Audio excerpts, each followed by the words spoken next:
हाटकेश्वर महादेव की जय। संत सद्गुरुदेव माता की संता संतान हंतार यत्पदान्येन तनिजचार्येण यदुते जंतुया सर्वदुःखाति गोवर्धनं सर्वदा वन्दे श्रीमद्वल्लभनन्दनं अज्ञानतिमिरभास्य ज्ञानजशलाकया चक्षुरुन्मिलितं तस्मै श्रीगुरवे नमः। नमामि हृदये श्रीशैललीलाचलब्धिशयनं लक्ष्मीसहस्रनाम सेवनं चतुर्भीषु चतुर्भीषु चतुर्भीषु पुरस्तदा षड्भुजायते योऽसोपन्तिदायते। बोलो विश्वनाथ भगवान की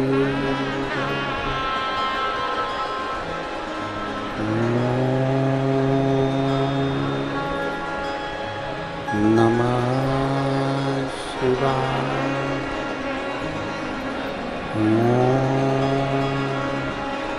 नमः शिवाय। नमः शिवाय।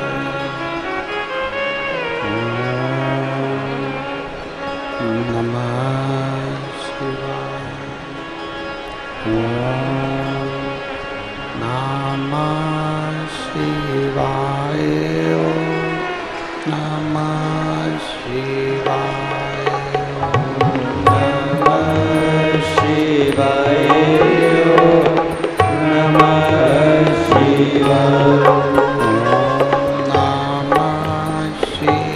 शिवाय।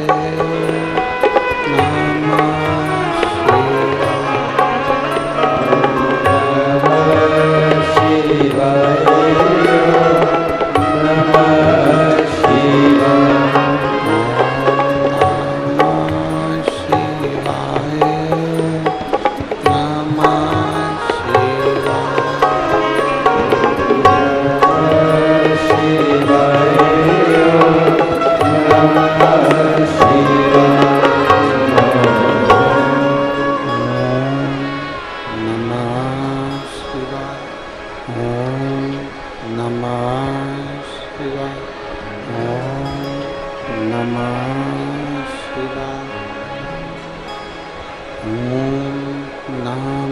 नमः शिवाय।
विश्वनाथ भगवान की जय।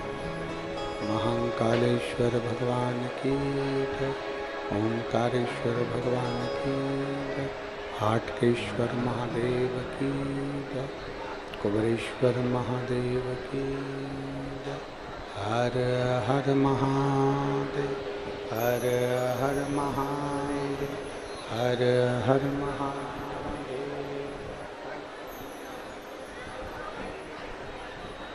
हमारे बीच में माननीय पूर्व मुख्यमंत्री श्री भूपेश बघेल जी आए हुए हैं। एक बार जोरदार ताली बजाकर स्वागत वंदन।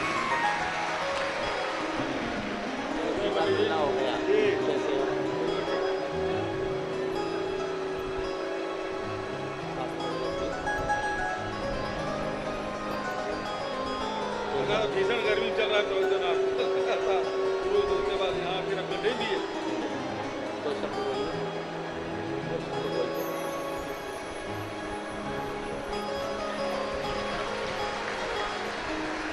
माननीय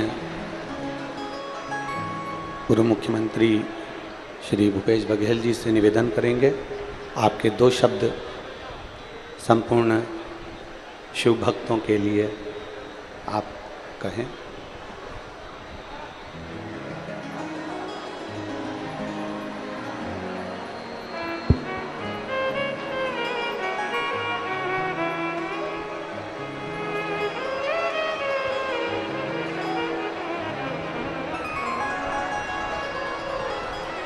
श्रद्धेय प्रदीप मिश्रा जी, जो हमारे इस कार्यक्रम के मुख्य आकर्षक और हम सब उनको सुनने आए हैं, मैं उन्हें प्रणाम करता हूं। आयोजन समिति भाई मोनू साहू जी, भाई पवन खंडेलवाल जी, उमा देवी खंडेलवाल जी, विशाल जी, इशिका खंडेलवाल जी, संगीता साहू जी, सागर जी खंडेलवाल, बसंत अग्रवाल जी, भाई राकेश ठाकुर जी, भाई आशीष जी, सभी उपस्थित श्रद्धालु भाइयों बहनों, युवा साथियों, प्यारे बच्चों और पत्रकार मित्रों,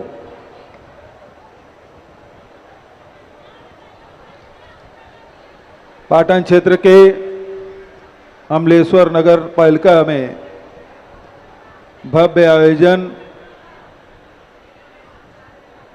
और इस क्षेत्र के सेवक होने के नाते मैं आप सबका स्वागत करता हूं, अभिनंदन करता हूं।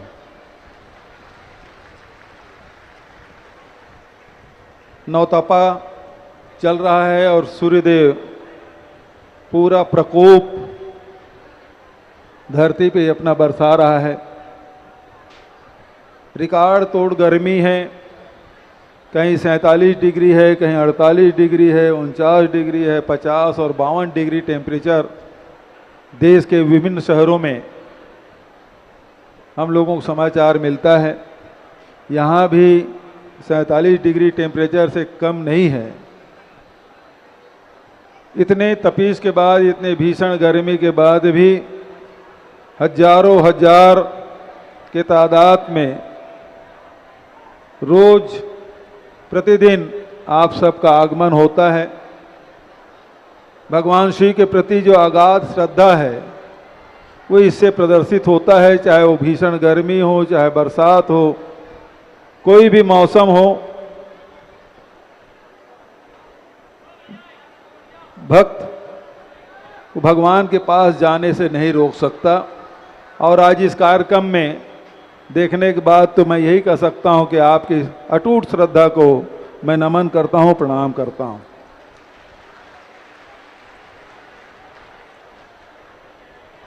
आदरणीय मिश्रा जी से पहली मुलाकात नहीं है, बल्कि इसके पहले जब गुढ़ियारी में भाई बसंत अग्रवाल और विकास उपाध्याय ने जब आयोजन किया था तो उस समय भी मंच साझा करने का अवसर मिला, मुझे स्वागत करने का अवसर मिला और मुझे उस समय भी 2 शब्द कहने का अवसर मिला था। आज ये मेरे लिए खुशी की बात है कि मेरे ही क्षेत्र में भाई मोनू साहू और खंडेलवाल परिवार इसका आयोजन किए हैं। मोनू साहू के साथ खंडेलवाल बंधु मेरे पास आए और उन्होंने यहाँ आने की बात कही थी। आप सबको पता है भी 7वें चरण का आज मतदान है, तो हम लोग राजनीतिक दल से जुड़े हुए हैं, तो हम लोगों को ड्यूटी लगी हुई थी। तो मैंने कहा कि मैं तो प्रारंभ में नहीं आ पाऊँगा, लेकिन अंतिम दिनों में आऊँगा और आज ये सुयोग बना के आप सबके दर्शन करने का अवसर मिला और आदरणीय पंडित जी का भी आशीर्वाद लेने का अवसर मिला है। इस अवसर पर चूँकि हम सब आदरणीय प्रदीप जी को सुनने आए हैं, मैं बीच में दाल भात में मूसलचंद नहीं बनना चाहता। आप सब और मिश्रा जी के बीच बहुत जल्दी ही मैं अपने शब्दों को विराम दूंगा। मैं केवल इतना ही कहना चाहता हूं कि आप सब के मन में जो आस्था है, आप सब के मन में जो विश्वास है, आप सब के अटूट प्रेम ईश्वर के प्रति है, शिव जी के प्रति है, माता पार्वती के प्रति है, ये आस्था ही, विश्वास ही मनुष्य को आगे बढ़ाने का काम करता है। तो आप सबकी मनोकामना पूरी हो, इसी कामना के साथ मैं अपनी वाणी को विराम देता हूं। धन्यवाद। जय हिंद, जय छत्तीसगढ़। हर हर महादेव, हर हर महादेव, हर हर महादेव। धन्यवाद। बहुत बहुत साधुवाद। माननीय पूर्व मुख्यमंत्री श्री भूपेश बघेल जी, एक बार जोरदार ताली बजाकर उनका स्वागत, वंदन, अभिनंदन। आज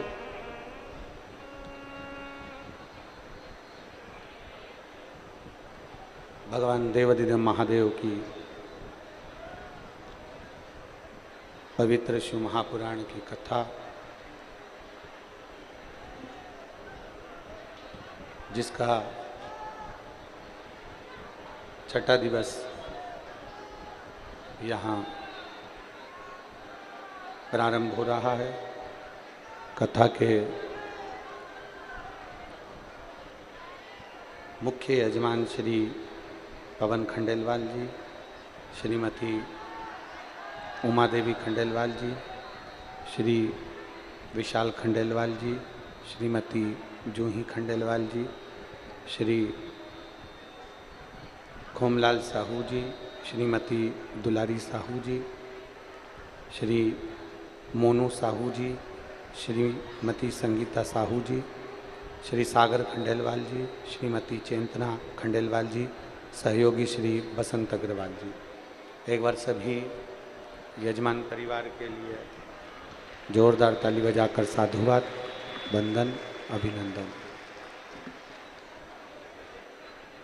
कथा मंडप में विराजमान सभी अतिथिगण, जिन्होंने इस पवित्र शिव महापुराण की साक्षी करी है,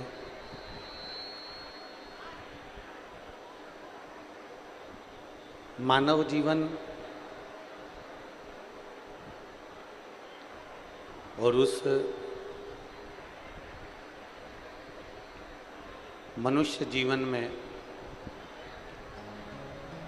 भगवान देवाधिदेव महादेव का गुणगान,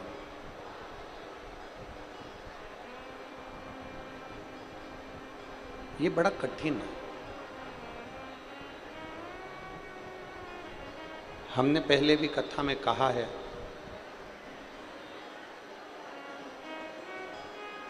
कि मानव का शरीर मिल जाए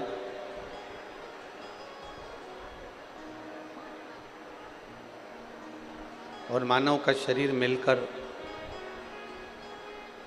साथ में यदि भगवान देवाधिदेव महादेव की अविरल भक्ति हो जाए तो ये बड़ा कठिन है, बहुत कठिन। और तेरी कृपा बिना ना हिले एक भी अणु, लेते हैं श्वास तेरी कृपा से, बखान क्या करूं मैं राखों के ढेर का, चपटी भभूत में है खजाना कुबेर का। गंगधार मुक्ति द्वार ओमकार तू भोले ओमकार तू आयो शरण शंभो तारक तू। भगवान देवादिदेव महादेव की कथा कहती है, जैसे कहीं जाते हैं तो 2-4 जोड़ कपड़े लेकर जाते हैं। शादी में गए, विवाह में गए, या कहीं कोई आयोजन में, कोई फंक्शन में हम जाते हैं तो 4 जोड़ कपड़े लेकर जाते हैं। बोलो जाते हो कि नहीं जाते हो? जम के तो बोलो, जाते हो ना? 2 या 4 जोड़ कपड़े अपने साथ में रख लेते हो बैग में और चले जाते हो। कपड़े कौन से रखते हो? अगर हम शादी में जा रहे हैं, कोई फंक्शन में जा रहे हैं, कोई रिसेप्शन में जा रहे हैं, या कहीं पर भी हम जा रहे हैं, तो हम 2-4 जोड़ कपड़े रख कर ले जाते हैं जो अपने ऊपर ठीक लगे। हम वो कपड़ा लेकर जा रहे हैं जो अपने को ठीक लगे, जो अपने को श्रेष्ठ लगे।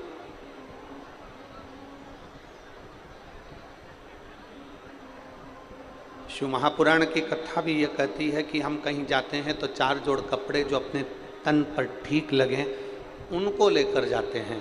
उसी तरह शिव महापुराण की कथा कहती है कि अपनी पूरी जिंदगी में, अपने पूरे जीवन में कोई 4 लोगों का संग ऐसा कर लो जो आपका मार्गदर्शन करते रहें और आपकी जिंदगी को ठीक चलाते रहें।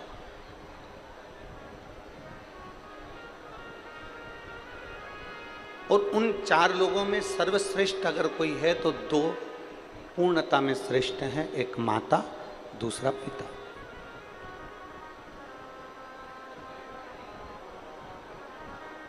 अगर माता पिता का मार्गदर्शन हमारी जिंदगी में है, माता पिता का मार्गदर्शन हमारे जीवन में है, तो ये निश्चित मानकर चलिए कि आप जिंदगी में कहीं उलझ नहीं सकते। अगर उलझ भी गए तो माता पिता के वचन से और आशीर्वाद से सुलझ कर आगे बढ़ ही जाए, ये निश्चित है।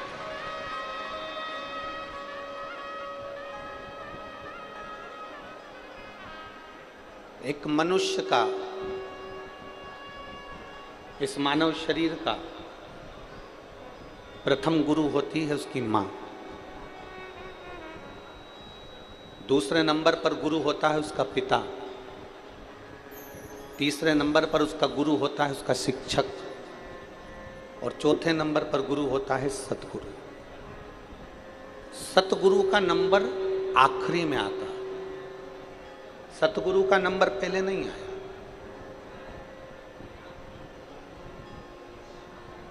जिस गुरु से आप गुरु मंत्र लेते हो उस गुरु का नंबर चौथे नंबर पर है, आखिरी, उसका पहला नंबर नहीं। सबसे पहला नंबर अगर किसी गुरु का आता है तो वो हमारी माँ का आता है, माता का आता है। पहला गुरु कौन है? जम के बोलो, माँ। दूसरा गुरु कौन है? आवाज नहीं आ रही, जम के बोलो, पिता। तीसरा गुरु कौन है?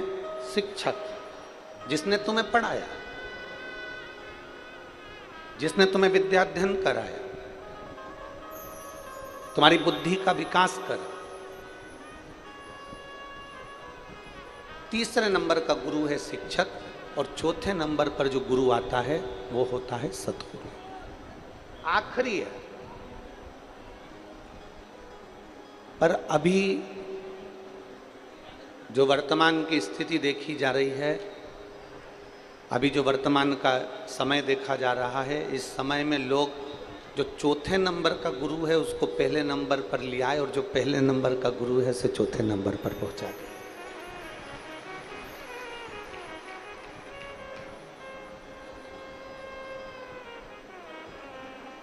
पर यह श्रेष्ठता नहीं है। इसको श्रेष्ठता नहीं कहेंगे।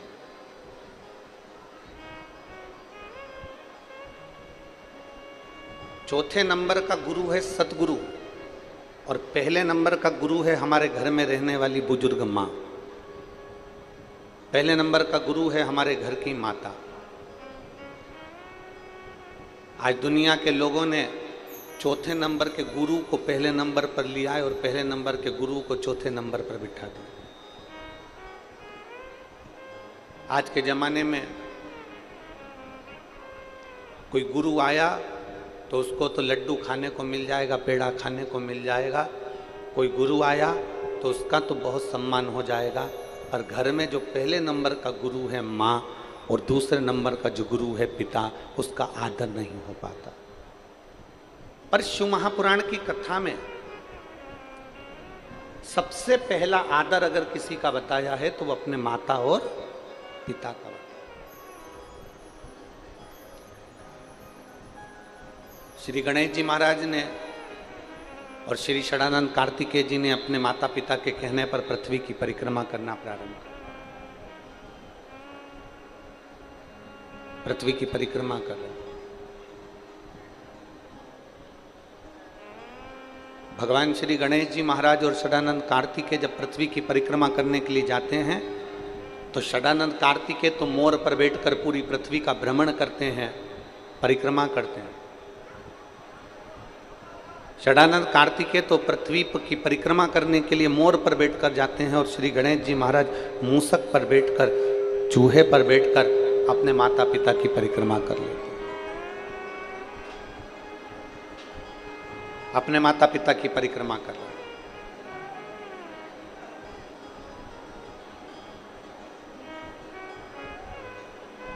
अब माता पिता की परिक्रमा कर रहे हैं मतलब माता पिता का आदर कर रहे हैं, मतलब माता पिता का सम्मान कर रहे हैं, माता पिता को आदर प्रदान कर रहे हैं।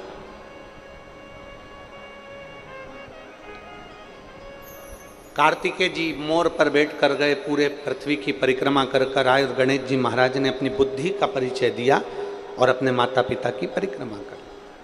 परिक्रमा जैसे ही पूरी हुई, षडानंद कार्तिकेय जी तो अभी पहुंचे ही नहीं थे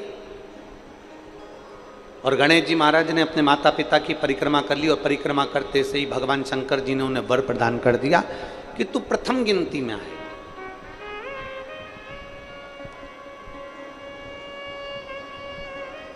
सारे देवताओं में तू प्रथम पूजा जाए, तेरी गणना प्रथम गिनती में करी जाए, तुझे प्रथम गिनती में गिना जाएगा। सब दूर तेरी प्रथम गिनती में तुझे आदर दिया जाएगा, सम्मान दिया जाएगा, सत्कार दिया जाएगा और तू गणों का अध्यक्ष हो गया और तेरा नाम गणेश हो गया। अब जैसे ही श्री गणेश जी महाराज को वर प्राप्त हुआ, इतनी देर में षडानंद कार्तिकेय जी का आगमन हुआ और षडानंद कार्तिकेय जी का आगमन हुआ और षडानंद कार्तिकेय जी ने देखा कि मेरे भाई श्री गणेश जी महाराज को, जो मुझसे छोटा है, वो गणेश जी को प्रथम गिनती का वर दे दिया गया है।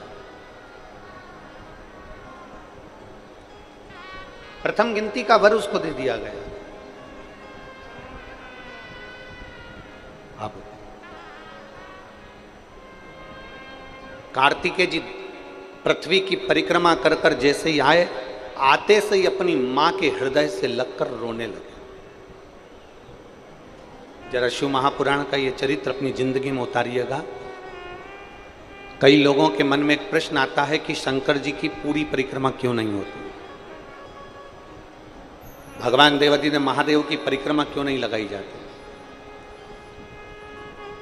भगवान शंकर की परिक्रमा पूरी क्यों नहीं करी जाती, आधी परिक्रमा कर कर वापिस क्यों लौट आते हैं।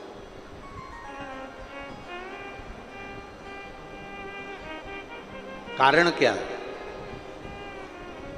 तो इसको समझना जरूरी है। षडानंद कार्तिकेय जी ने माता के हृदय से गले लगकर षडानंद कार्तिकेय जी रो पड़े, आंखों में से आंसू बह रहा, नैनों में से जल झलक रहा, तो रो रहे। मां ने पूछा कार्तिकेय तू रो क्यों रहा है? तेरे रोने का कारण क्या है? तू रो क्यों रहा है? तेरी आंख में आंसू क्यों है? तेरे रोने का कारण क्या है? षडानंद कार्तिकेय जी ने कहा, मां, माता पिता ने मुझसे कहा था कि पृथ्वी की परिक्रमा कर कर आओ, तो मैं पृथ्वी की परिक्रमा करने के लिए गया। माता पिता ने मुझसे कहा कि तुम पृथ्वी की परिक्रमा करने जाओ, तो मैं पृथ्वी की परिक्रमा करने गया।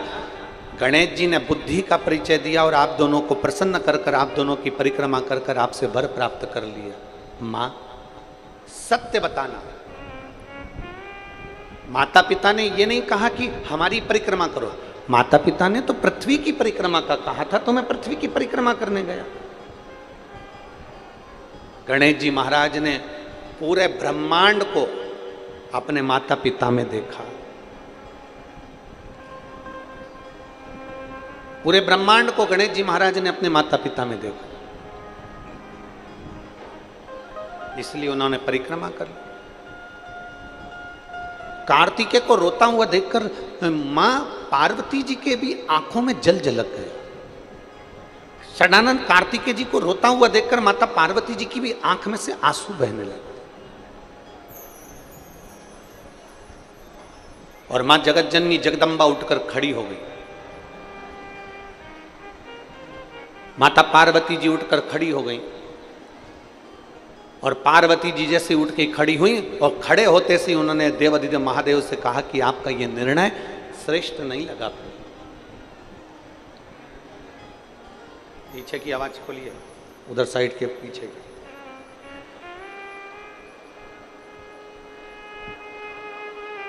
माता पार्वती जी उठकर खड़ी हो गई और माता पार्वती जी जब उठकर खड़ी हुई और खड़े होते से माता पार्वती जी ने देवाधिदेव महादेव से कहा कि ये तुम्हारा निर्णय अच्छा नहीं। आज पहली बार मां अंबा, मां जगदम्बा, मां दुर्गा भवानी, मां पार्वती जी ने पहली बार भगवान शंकर से कहा कि तुम्हारा निर्णय अच्छा नहीं। अभी तक माता ने कभी भगवान देवाधिदेव महादेव से नहीं कहा कि तुम्हारा निर्णय अच्छा नहीं है, पर आज पहली बार माता पार्वती जी कह रही हैं शिव जी से, बाबा आपका ये निर्णय ठीक नहीं, आपका ये निर्णय श्रेष्ठ नहीं। भगवान देवाधिदेव महादेव ने पूछा, क्यों पार्वती, क्या हो गया, हुआ क्या? पार्वती जी कहती हैं आपका निर्णय इसलिए ठीक नहीं है क्योंकि एक बेटे को तो आपने प्रथम गिनती में आने का वर दे दिया और दूसरे बेटे को कुछ नहीं मिला, इसलिए मुझे ये निर्णय ठीक नहीं। एक मां की वात्सल्यता क्या होती है? एक माता का स्नेह क्या होता है? कई बहुएं कह देती हैं कि हमारी सासू मां अपने अपने पतियों से कह देती हैं, तुम्हारी माता जी तुम्हारा ध्यान नहीं देती, जेठ जी का ध्यान देती है। जेठानी कहती है, देख लो तुम्हारी मम्मी को, देख लो तुम्हारी महतारी को।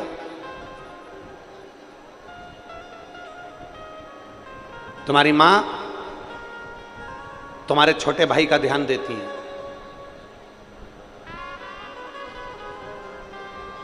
पर ईमानदारी की बात तो यह है, मां कभी अपने बच्चों में भेद नहीं करती है। मां अपने बच्चों को बराबर का दूध पिलाती है और बराबर की परवरिश करती है। मां की जिंदगी में कभी भेद नहीं होता। मां भेद नहीं करती, मां ने कभी भेद करा ही नहीं।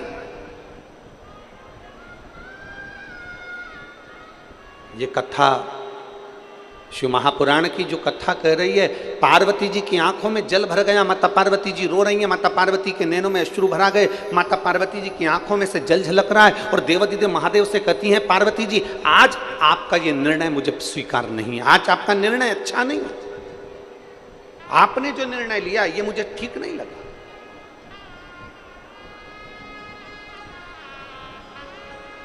आज आपका ये निर्णय मुझे स्वीकृत नहीं है। शंकर भगवान ने पूछा, क्यों?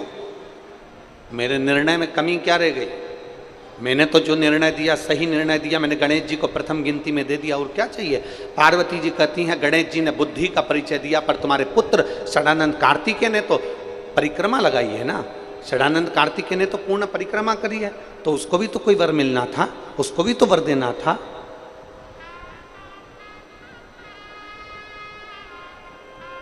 जब कोई वर षडानंद कार्तिकेय जी के सम्मुख में नहीं आया, तब माता पार्वती जी ने शंकर भगवान से वचन मांग लिया, और पार्वती जी ने शिव जी से वचन मांगा कि आप मुझे वचन दो कि आज के बाद आपकी कभी पूरी परिक्रमा नहीं होगी, आज के बाद आपकी कभी पूर्ण परिक्रमा नहीं होगी। गणेश जी की पूरी परिक्रमा हो जाती है, देवी जी की पूरी परिक्रमा हो जाती है, सारे देवताओं की, राम हो कृष्ण हो, सारे देवताओं की पूर्ण परिक्रमा हो जाती है, पर शंकर भगवान की पूर्ण परिक्रमा नहीं होती, क्योंकि उन्होंने माता पार्वती जी को कार्तिकेय, षडानंद कार्तिकेय के मुख को देखते हुए वचन दिया।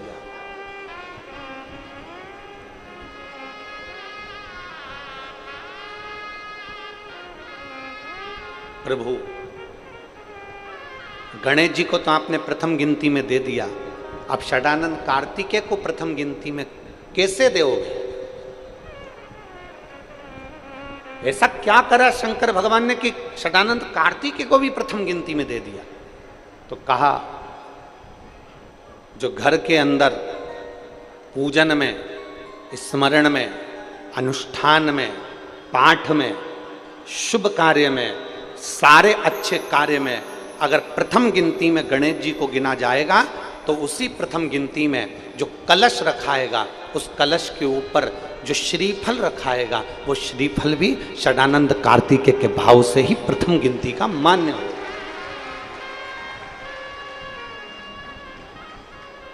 अब पूजन वाली जगह पर गणेश जी का स्थान होता है, पूजन वाली जगह पर पार्वती जी का स्थान होता है, पूजन वाली जगह पर महागौरी का स्थान होता है, पूजन वाली जगह पर सारे देवताओं का स्थान होता है। लोग कहते हैं शंकर जी के बड़े पुत्र कार्तिकेय का स्थान कहाँ पर है, तो शिव महापुराण की कथा कहती है जब हम कलश को भरकर रखते हैं और उसके ऊपर आम के पत्ते या कोई पान के पत्ते या श्रीफल को जब रखते हैं, तो जो श्रीफल कलश के ऊपर रखाया जाता है वो श्री षडानंद कार्तिकेय का स्थान निश्चित कर देता है, षडानंद कार्तिकेय का स्थान निश्चित कर देता है। केवल एक मां, केवल एक जो अपने बच्चों को कभी रोता हुआ नहीं देखना चाहती, केवल एक। महाराज शिव महापुराण की कथा में अभी आपको कहा था कि कहीं जाते हो तो 4 जोड़ कपड़े लेकर जाते हो, और कपड़े वो लेकर जाते हो जो तुमको ठीक लगे, कपड़े वो लेकर जाते हो जो तुम्हें अच्छे लगे। उसी तरह जैसे 4 जोड़ कपड़े हमारे शरीर को अच्छे लगे हम वो लेकर जाते हैं, उसी तरह 4 गुरुओं का आशीर्वाद आपकी जिंदगी में होना चाहिए। प्रथम माँ, द्वितीय पिता, तृतीय शिक्षक। जिस शिक्षक ने तुमको पढ़ाया है, जिस शिक्षक ने तुमको स्कूल में, कॉलेज में, विद्यालय में तुमको पढ़ाया है, वो शिक्षक का आशीर्वाद भी तुम्हारे साथ होना चाहिए। और चौथे नंबर पर आखिरी में आता है सतगुरु, उस गुरु का आशीर्वाद भी आपके पास होना चाहिए। पर सबसे पहले अगर आशीर्वाद की जरूरत है तो घर की माता और पिता का आशीर्वाद। प्रथम में मां, द्वितीय में पिता, तृतीय में शिक्षक और चतुर्थ में सद्गुरु। और मत बुरे कर्म कर बंदे वरना पछताएगा, भगवान की आंखों से तू बच नहीं पाएगा, तू बच नहीं पाएगा।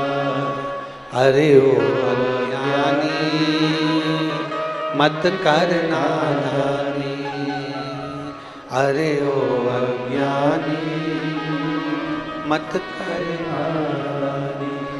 तेरे कर्म का फल भी तू ही पाएगा, जैसा किया तूने तेरे आगे आएगा।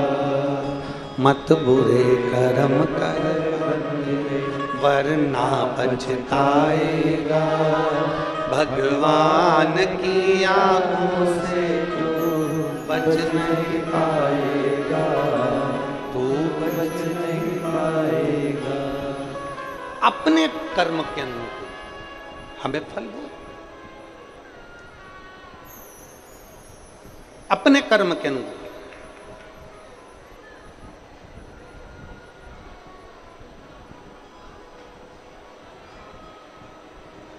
और जब तक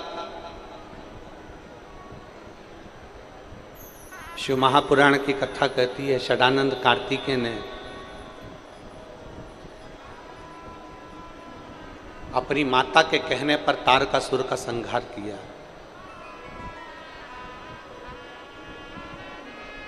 अपनी माता के कहने पर तारकासुर का संहार किया।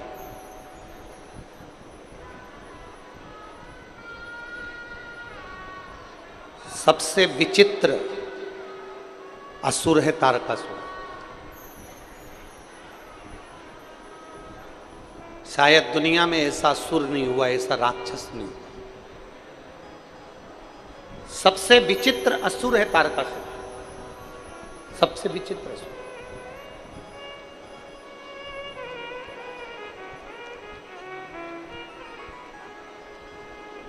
शायद दुनिया में ऐसा असुर नहीं हुआ, ऐसा राक्षस नहीं हुआ। रावण को मारा गया तो एक रत्ती का नहीं सोचा गया कि इसको कहां बाण लगना है, इसके शरीर में कहां बाण चुभना है, इसके शरीर को कहां कष्ट होना है, वो नहीं देखा गया। कंस को मारा गया तो ये विचार नहीं करा गया कि इसको कैसे मारना, पर केवल एक तारकासुर ऐसा था जिसको मारने के लिए भगवान शंकर ने भी विचार करा और माता पार्वती जी ने भी विचार करा कि तारकासुर के हृदय में बाण नहीं चुभना चाहिए, क्योंकि ये तारकासुर के हृदय में शंकर भगवान का निवास है, शिव का निवास। बोल बम का नारा है, सारी समस्या का हल।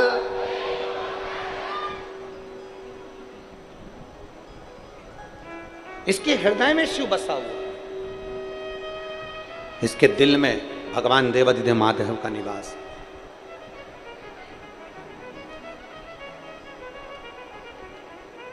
और क्यों ना हो,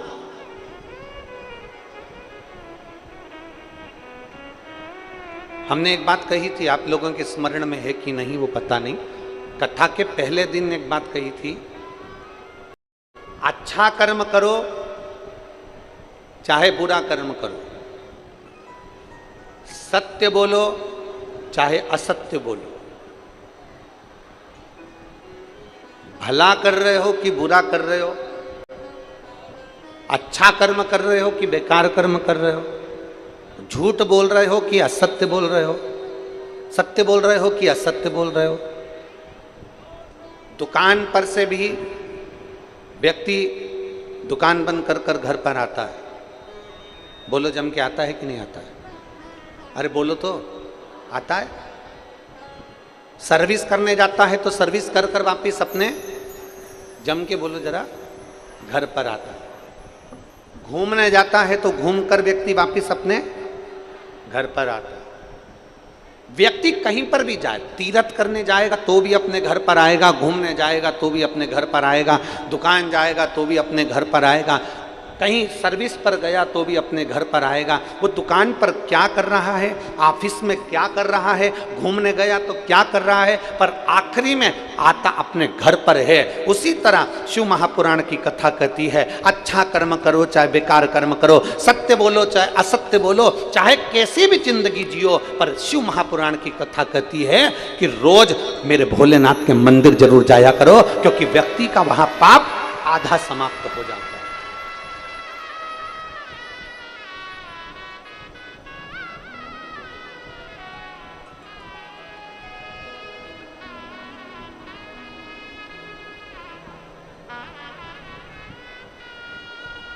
व्यक्ति का आधा पाप में समाप्त हो जाता है।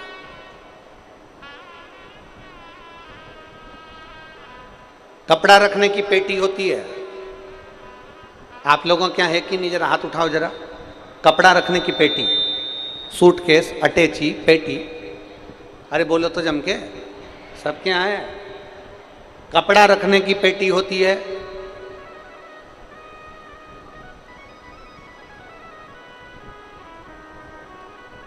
एलईडियां नहीं चल रही हैं क्या? पीछे की एलईडियां नहीं चल रही हैं?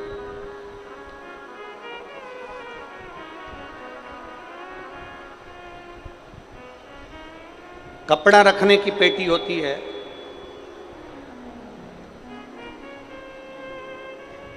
मंदिर में दान रखने की पेटी होती है, क्या कहते हैं उसको? दान पेटी। कपड़ा रखने की पेटी होती है, धन रखने की पेटी होती है, वस्त्र रखने की पेटी होती है, सामान रखने की पेटी होती है, पर पाप को रखने की कोई पेटी नहीं होती। कोई पेटी नहीं है पाप रखने।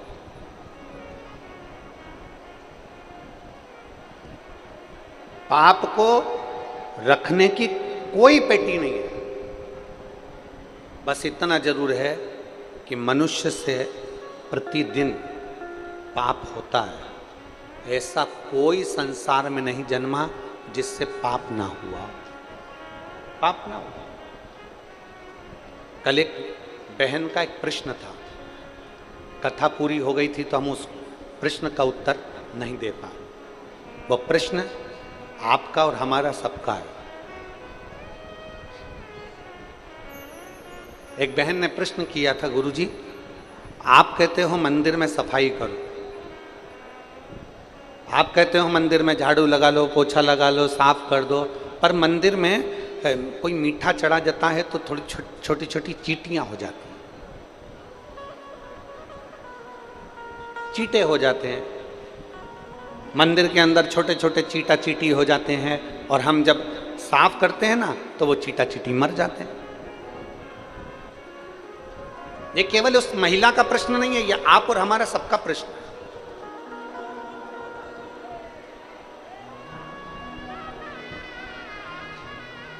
हर एक व्यक्ति का ये प्रश्न है कि मंदिर में हम सफाई करते हैं तो वहाँ छोटी छोटी चींटियाँ हो जाती हैं, चींटे हो जाते हैं, छोटे से जीव हो जाते हैं। जब हम कपड़ा फेरते हैं, झाड़ू लगाते हैं तो वो छोटे छोटे जीव मर जाते हैं।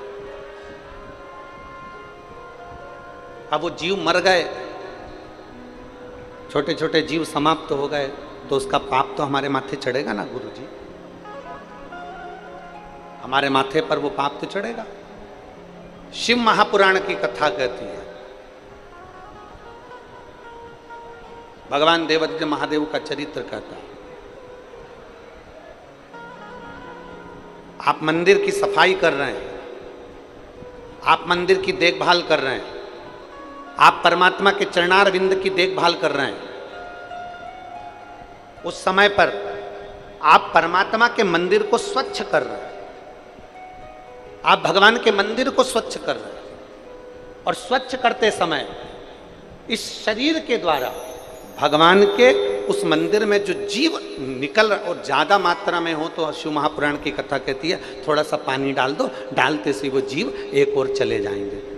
प्रयास ये करा करो कि अपने द्वारा, इस शरीर के द्वारा कोई जीव की हत्या ना हो, कोई जीव समाप्त ना हो, कोई जीव की हत्या। प्रयास ये करो अपने द्वारा भी किसी जीव की हत्या ना हो और कोई जीव को कष्ट ना हो। और मान लो मंदिर में सफाई करने गए, चींटी आ गई, मंदिर में सफाई कर रहे थे, चींटा आ गया, मंदिर में सफाई कर रहे थे, कोई झिंगूर आ गया, मंदिर में सफाई कर रहे थे, कोई जीव जंतु आ गया, तो एक काम करो, थोड़ी देर के लिए उसको झाड़ू से एक साइड कर कर पानी से उसको एक और कर दीजिए। प्रयास करो कि हमसे कोई पाप कर्म ना। और अनायास, अचानक, बिना सोचे, बिना समझे अगर शरीर से सफाई करते समय कोई जीव चला भी गया है तो देव अधिदेव महादेव के चरणों में उसकी गति प्राप्त हो जाती है, शिव उसको स्वीकार कर लेता है। अनायास, कोई बिना सोचे समझे, कोई अड़भंग भाव में चला। और तेरी कृपा बिना ना हिले एक भी। अब जरा विचार करिएगा, तेरी कृपा बिना ना हिले एक भी। अगर उस जीव की मुक्ति होना है और मंदिर के अंदर होना है तो तुम पहुंचे हो। वो प्रेरणा ही नहीं देता, तुम जाते ही नहीं, पहुंचते ही नहीं। शिव महापुराण की कथा कहती है प्रत्येक मनुष्य से 4 स्थान पर पाप होता है। दुनिया का कोई महाराज तुमसे आकर कह देना कि मैं पापी नहीं हूं, मैंने पाप नहीं किया, तो मान लेना पक्का झुठेला है, पक्का झुठेला। संसार में अगर जन्म लिया है तो 4 स्थान पर पाप होता है। पहला, झाड़ू लगाते समय, बुआरी लगाते समय छोटे छोटे जीव मर जाते हैं, उसका पाप माथे चढ़ जाता है। दूसरे नंबर पर अग्नि जलाते समय, रसोई बनाते समय, आग जलाते समय, कहीं बैठे हैं, लाइटें जल रही है, छोटे छोटे जीव मर जाते हैं, उसका पाप माथे चढ़ जाता है। तीसरा स्थान, कपड़े धो रहे हो, बर्तन धो रहे हो, पानी का प्रयोग कर रहे हो, स्नान कर रहे हो, छोटे छोटे जीव वहां मर जाते हैं, उसका पाप माथे चढ़ जाता है। चौथा स्थान, चलकर कहीं जा रहे हो, आपके पांव के नीचे छोटे छोटे जीव मर जाते हैं, उसका पाप माथे चढ़ जाता है। शिव महापुराण की कथा कहती है कपड़ा रखने की पेटी होती है, धन रखने की पेटी होती है, दान रखने की पेटी होती है, पाप रखने की पेटी नहीं होती। पाप हर मनुष्य के सिर पर चढ़ा रहता है, और मनुष्य के सिर पर पाप चढ़ा रहता है तो उसको शिव महापुराण की कथा में, भागवत कथा में, राम कथा में, मंदिर में, देवालय में, शिवालय में प्रतिदिन जाना चाहिए। जाते से ही वो सिर जब नीचे झुकाता है, उसका सारा पाप नीचे गिर जाता है और वो निर्मल हृदय से अपने घर को जाता है। निर्मल मन से भगवान से दरवाजे से वो अपने घर को जाता है।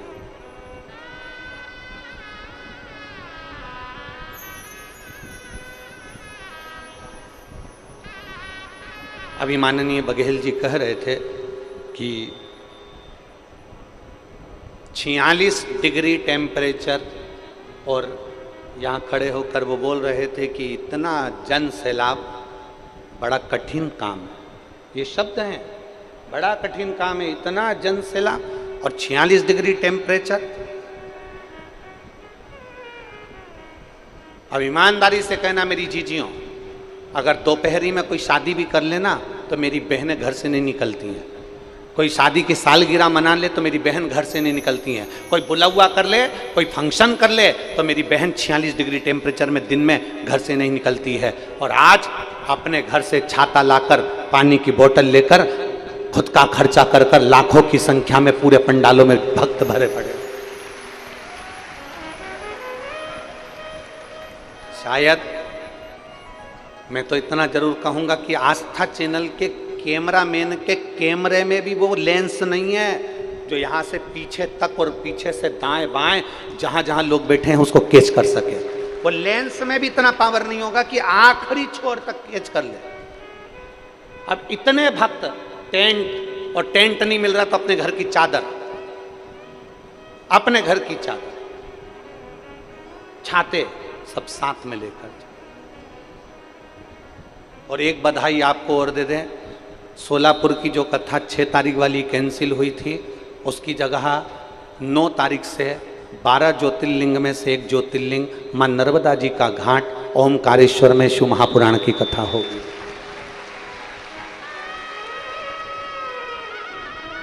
नौ जून से 15 जून तक ओमकारेश्वर 12 ज्योतिर्लिंग में से एक ज्योतिर्लिंग भगवान ओमकारनाथ नर्मदा जी का घाट, वहाँ शिव महापुराण की कथा 1 बजे से 4 बजे तक प्रतिदिन आपको श्रवण करने को मिले। जो ओमकारेश्वर के पास के हैं, जो 12 ज्योतिर्लिंग में कथा सुनने के, जिन्होंने काशी में सुनी, उज्जैन में सुनी, तो ओमकारेश्वर की पवित्र कथा का भी लाभ अवश्य लीजिए और अपने जीवन को धन्य बनाइए। ये शिव तत्व की परंपरा 9 तारीख से 15 तारीख तक चलेगी और फिर 18 तारीख से गंडई में फिर शिव महापुराण की कथा छत्तीसगढ़ की पवित्र भूमि पर प्रारंभ हुई। शिव तत्व की प्राप्ति।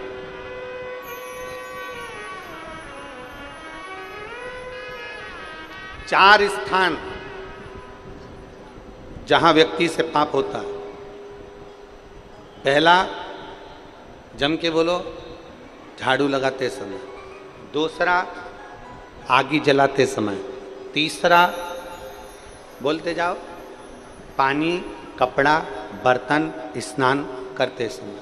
चौथा, चलकर कहीं जा रहे हैं, अपने पांव के नीचे छोटे छोटे जीव मर जाते हैं, उसका पाप माथे चढ़ जाता है। ये पाप कर्म हमारे वास्ते। और इस पाप कर्म को कहीं समाप्त नहीं कर सकते। केवल एक स्थान है इस पाप कर्म को समाप्त करने का, वो देवाधिदेव महादेव का चरणारविंद, शिवालय, देवालय और मेरे देवाधिदेव महादेव की कथा। जहां जाकर आप बैठते हो तो पाप अपने आप समाप्त होता चले जाता है, अपने आप।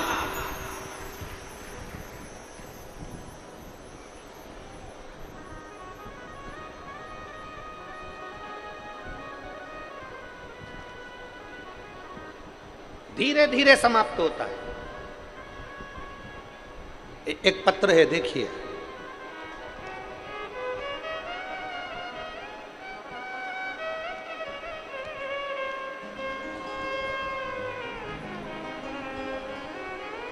मैं अमिता यादव, पति भरत यादव, ग्राम केथा, जिला बिलाईगढ़, जिला बिलाईगढ़। मेरा मोबाइल नंबर ये है, कहीं बैठी हो तो हाथ हिलाइएगा। मैं अमिता यादव, पति भरत यादव, ग्राम केथा, जिला बिलाईगढ़। कहीं बैठी हो तो हाथ हिलाइएगा, अगर कहीं बैठे हो तो। मेरा मोबाइल नंबर ये है। कहीं बैठी हैं, देखो जरा, कैमरे वाले कैच करिए। बच्चा आया है क्या उनके साथ में?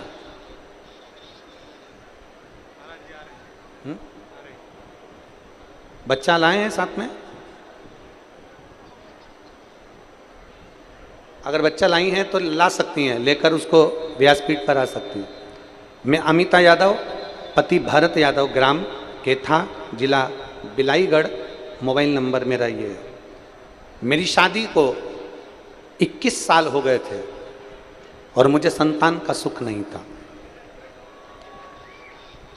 गुरुदेव, 21 साल में ऐसा कोई डॉक्टर नहीं जिसके हमने हाथ पैर नहीं जोड़े हों। टेस्ट भी करवाया, इलाज करवाया, और जो घर के लोगों ने कहीं बंधन करवाया, कहीं गोदी भरवाई, कहीं किसी के यहाँ गए, कहीं किसी के यहाँ गए, पर औलाद का सुख नहीं हुआ। गुरुदेव, लोग इंतजार करते हैं 2 साल, 5 साल, 6 साल, 7 साल, 8 साल, 10 साल, 15 साल, 19 साल, 20 साल। हमने संतान के लिए 21 साल इंतजार करा, पर संतान का सुख नहीं हुआ। तब गुरुदेव, मेरी छोटी बहन ने बताया कि टीवी पर सीहोर वाला महाराज कथा करता है, आप सीहोर वाले महाराज की कथा सुनो। आसन लगाकर अगर टीवी के सामने बैठकर कथा सुनोगे तो भगवान कुछ ना कुछ अच्छा करेगा। हम टीवी को चालू कर लेते, आसन लगाकर बैठ जाते और आपकी कथा सुनते। आपने शंकर जी के मंदिर में सफाई करने का कहा, हमने शिव जी के मंदिर में जाना प्रारंभ करा और सफाई करना प्रारंभ कर दिया।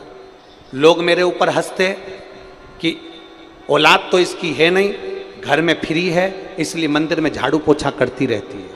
पर गुरुजी, आप कहते हो ना कि दुनिया ताने देगी, देने दो। लोग हमें ताने देते रहे और हम शंकर जी के मंदिर में सफाई करते रहे। गुरुदेव, कमर में सफ़ेद आंकड़े की जड़ बांध ली और पशुपतिनाथ का व्रत प्रारंभ कर दिया। मेरे बाबा ने ऐसी कृपा करी गुरुदेव कि 3 महीने भी पूरे नहीं होने दिए और 2.5 महीने में मेरा गर्भ ठहर गया। और बाबा की कृपा से 21 साल के बाद मेरे घर में संतान की प्राप्ति हुई।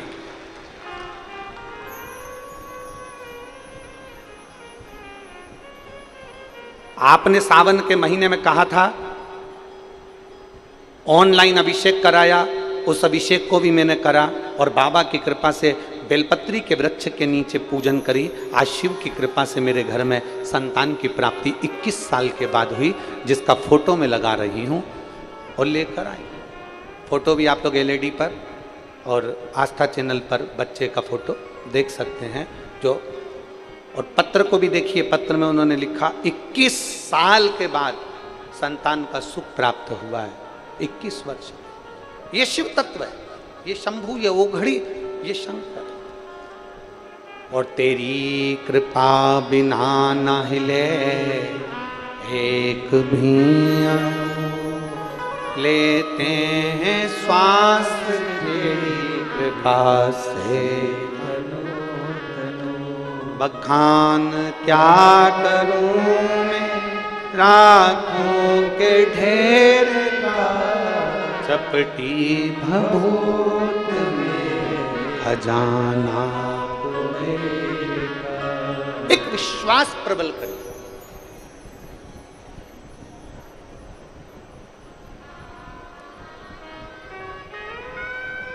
थोड़ा मेरा देवादिदेव महादेव, थोड़ा मेरा शंकर, थोड़ा मेरा भगवान ओघड़ दानी थोड़ा परीक्षा ले सकते, थोड़ी देरी हो सकती है, थोड़ा देर हो सकती है। ये मत सोचना कि तुमने आज जल चढ़ाया और बाबा आज ही सुन ले। उस बहन ने लिखा कि लोग झाड़ू पोछा करते समय मंदिर में हम झाड़ू लगाते तो लोग कहते औलाद तो हुई नहीं है, घर से फ्री है, इसलिए मंदिर में सफाई करती रहती। देंगे लोग ताने।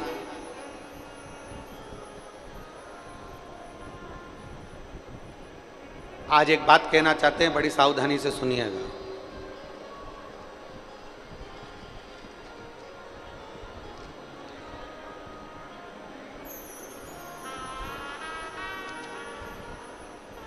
प्रशंसा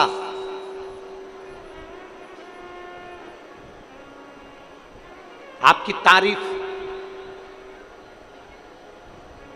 आपकी डिग्री से, आपकी योग्यता से मिल सकती है। क्या चीज? जम के बोलो, जम के जरा। प्रशंसा आपकी तारीफ डिग्री से, आपकी योग्यता से, आपकी प्रसन्नता, आपकी प्रशंसा आपको मिल सकती है, पर निंदा आपको डिग्री से नहीं मिलती है। निंदा आपको योग्यता से नहीं मिलती है। आपकी निंदा आपकी उन्नति से मिलती है। आपकी उन्नति से। आप उन्नति की सीढ़ी पर जैसे जैसे चढ़ते जाओगे, जैसे जैसे आगे बढ़ते जाओगे, वैसे वैसे लोग आपकी निंदा करना प्रारंभ कर देंगे।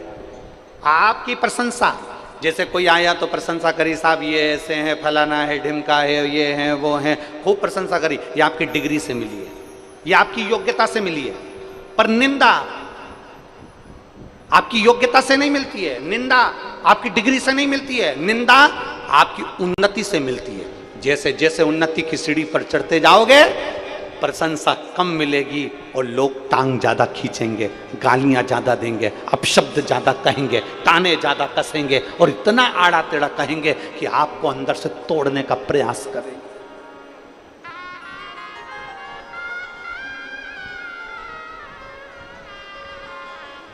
आपको अंदर से तोड़ने का प्रयास करें और इतना तोड़ देंगे अंदर से कि आप विचार करते रहेंगे, क्या मैंने गलत कह दिया, क्या मैंने गलत व्यवहार कर दिया, क्या मैंने गलत विचार कर लिया। जो उन्नति की सीढ़ी पर चढ़ता है, निंदा उसी के खाते में आती है। जो आगे बढ़कर कुछ अच्छा करता है, निंदा उसी के खाते में आती है। जो कुछ करता ही नहीं है, उसकी कभी निंदा नहीं होती है। निंदा हमेशा उसकी होती है जो कहीं ना कहीं उन्नति की सीढ़ी पर चढ़ रहा हो, आगे बढ़ रहा हो और बहुत आगे निकल चुका हो, उसकी निंदा। डरना नहीं है आपको। ए मेरी बहन, आपने पत्र में लिखा कि लोग हम झाड़ू पोछा करें तो लोग कहते हैं कि इसके घर में औलाद नहीं, फ्री है इसलिए झाड़ू लगाने आ जाती है, पोछा लगाने आ जाती है। तुम्हें जितनी गाली मिले ना उतनी झेलना। और शंकर भगवान के मंदिर में जाऊं ना, एक लोटा जल चढ़ाने के लिए मेरी जीजियों और मेरे जीजाओं, मेरी बेटियों, मेरे बेटाओं, मेरी माताओं, अगर शंकर के मंदिर में जल चढ़ाने जाओ ना तो शंकर जी से एक प्रार्थना रोज करना, बाबा मुझे मेरी निंदा सुनने की एनर्जी देना, बल देना, ताकत देना कि मैं अपनी निंदा सुन सकूं। क्योंकि निंदा होगी जब आप उन्नति पर चढ़ रहे होगे, निंदा होगी जब आप आगे बढ़ रहे हो। कई लोग किसी माताओं को, कई माताएं कह देती है देखो अपने आप को कितनी इतरा रही है, हीरोइन बने जा रही है। अब वो हीरोइन जैसी सुंदर होगी तो ही तो उसको निंदा सुनने को मिल रही है। अगर सुंदर नहीं होती तो कौन कहता कि तू हीरोइन जैसी अपने आप को समझदार बन रही है। अब इतनी सी बात के पीछे उससे लड़ना नहीं है कि तूने मुझे ऐसा कह दिया, तुम बताओ वो तो ऐसा बोल दी, वो तो ना, बल्कि प्रसन्न होना कि मेरे भोलेनाथ ने मेरी सुंदरता ऐसी बनाई कि दुनिया आज भी मुझसे जल रही है। संकोच ना करिए।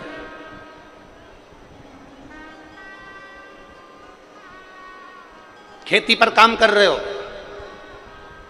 बहुत मेहनत कर रहे हो, बहुत मेहनत, धान बो रहे हो, खूब मेहनत कर रहे हो, और दुनिया के लोग आपसे कह रहे हैं बताओ दिन भर काम में लगा रहता है, कई छाती पे बांध के ले जाएगा, उसकी लोग निंदा करें तो उसको प्रसन्न होना चाहिए, भगवान तूने मुझे बड़ा बलवान बना कर रखा है, मतलब मैं उन्नति की सीढ़ी पर चढ़ना प्रारंभ कर दिया, अब मैं आगे बढ़ रहा हूं, मैं तरक्की कर रहा हूं, मैं आगे की ओर अग्रणी हो रहा हूं। ये निंदा हमें बल प्रदान करती है।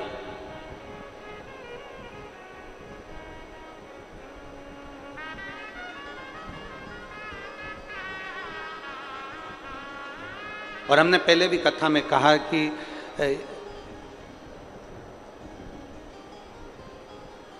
नेताओं में सबसे ज्यादा निंदा अगर किसी की होती होगी तो मोदी जी की होती होगी, और कथाकारों में सबसे ज्यादा निंदा होती होगी तो प्रदीप मिश्रा की होती होगी।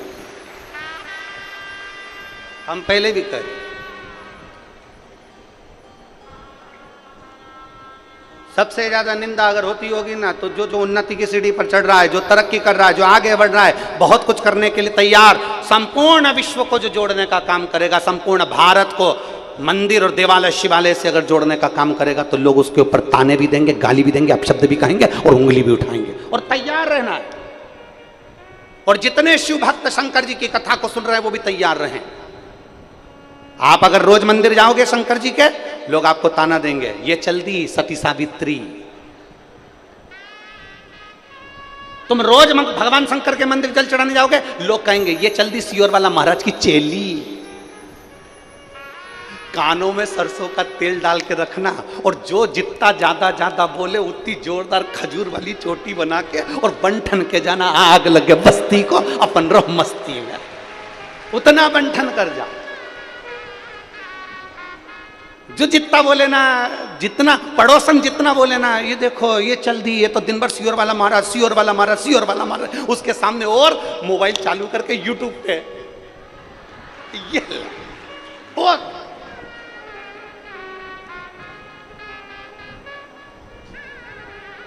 कथा में आके लोग अपना फोटो खींचते हैं।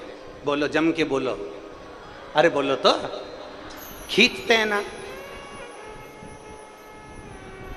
अब बोलो तो पक्का, इधर वाली कहाँ है, बोलो जरा, खींचते कि नहीं खींचते? जब कथा में आके लोग अपना फोटो खींचते हैं और हमसे लोग कहते हैं गुरुजी तुम नहीं खींचते हो, तो हम उनसे कहते हैं हम भी खींचते हैं, तुम फोटो खींचते हो, हम लोगों को शंकर जी की ओर खींचते हैं, प्रयास बस इतना। तुम फोटो खींचते हो और हम शिव भक्त को शंकर की ओर खींचते हैं। सेल्फी तुम भी ले रहे हो, सेल्फी हम भी ले रहे हैं, हम भी ले रहे हैं, बस अंतर इतना है तुम्हारी सेल्फी मोबाइल में से डिलीट हो सकती है, पर मेरे महादेव का ऐसा मोबाइल है उसमें से कोई डिलीट होता ही नहीं है। जो एक बार जुड़ गया वो बाबा का हो गया, वो डिलीट नहीं हुआ। एक पत्र देखिए,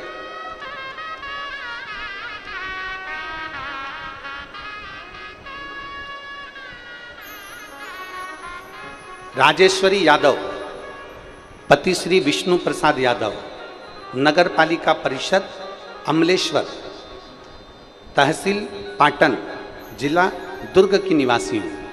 कहीं बैठी हो तो हाथ हिला सकती है, अगर कहीं बैठी हो तो हाथ हिला सकती है। राजेश्वरी यादव, पति श्री विष्णु प्रसाद यादव, नगर पालिका परिषद अमलेश्वर, तहसील पाटन, जिला दुर्ग की निवासी हूँ। मैं महादेव की कृपा का क्या बखान करूँ। गुरुदेव, दुनिया भले आपके लिए कुछ भी कहे, पर आपकी वाणी शिव की वाणी होती है, शंकर उसे स्वीकार करता है। गुरुदेव, शादी को 10 साल हो गए थे और संतान का सुख नहीं था, हमारी कोई संतान नहीं थी। डॉक्टरों का इलाज करवाते करवाते 10 साल निकल गए, लोगों से गोदी भरवाई, झोली भरवाई, पर कोई हल नहीं निकला। टेस्ट भी करवाया, कोई हल नहीं निकला। तब निराश होकर 10 साल बाद अब क्या औलाद होगी, तब हमने पहली बार 2022 में आपकी शिव महापुराण की कथा सुनी, पशुपतिनाथ का व्रत किया और शिव जी के मंदिर में जाकर सफ़ेद आंकड़े की जड़ का प्रयोग करा। बाबा का मैं क्या गुणगान करूं गुरुदेव। आप कहते हो देवता देते हैं पल्ला झाड़कर और महादेव देता है छप्पर फाड़कर। मेरे बाबा ने ऐसी कृपा कर दी कि 2.5 महीने के अंदर मेरा गर्भ ठहर गया और 12 फरवरी 2023 को मेरे घर में 2 बच्चों ने जन्म जुड़वा लिया। ये शिव तत्व है। जो घड़ी जिसके फोटो लगा रही हूँ, अगर बैठी हो और बच्चे हो साथ में तो लेकर आ सकते हैं। बच्चों का फोटो लगा रही हैं, देखिए LED पर दोनों बच्चों का फोटो लग रहा है। आस्था चैनल पर भी देख सकते हो, LED पर भी देख सकते हो दोनों बच्चों। ये शिव तत्व है, ये शंभु, ये ओ घड़ी। तो यहां तो शिव कह रहा है, यहां शास्त्र वर्णन कर रहा है। खाली न जात कोई दर से तुम्हारे, खाली न जात कोई दर से तुम्हारे, मैं भी खड़ी हूँ नन्ही बांह अपने गए लगा लो गिरा जा रहा उठा लो भोले अपने दर अब तो न टालो, गिरी जा रही हूँ उठा लो। एक भरोसा जागृत करो,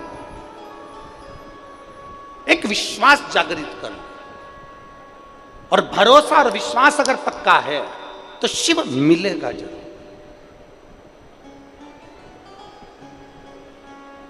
एक पत्ता उसके बिगर नहीं हिल सकता, एक अणु उसके बिगर नहीं हिल सकता, बस उसका भजन में मन आपका होना चाहिए और विश्वास की दृढ़ता होना चाहिए।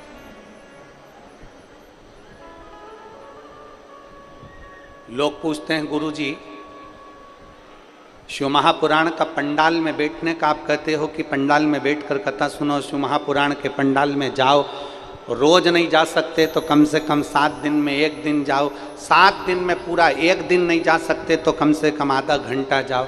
जैसे पहले शास्त्र कहता है कि 24 घंटे भजन करो। 24 घंटे कौन भजन करे? छत्तीसगढ़ की माताएं करती होंगी तो बात दूसरी है, हम तो नहीं कर पाते। शास्त्र कहता है 24 घंटे भजन करो, संत कहते हैं 24 घंटे भजन करो, कोई 24 घंटा भजन नहीं कर पाता। फिर संतों ने कहा 24 घंटा नहीं कर सकते तो कम से कम 12 घंटा भजन करो। 12 घंटा करते हो? नहीं कर।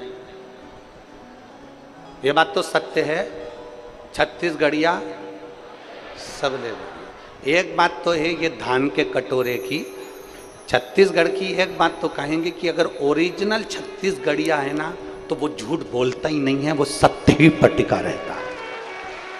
अगर ओरिजिनल है तो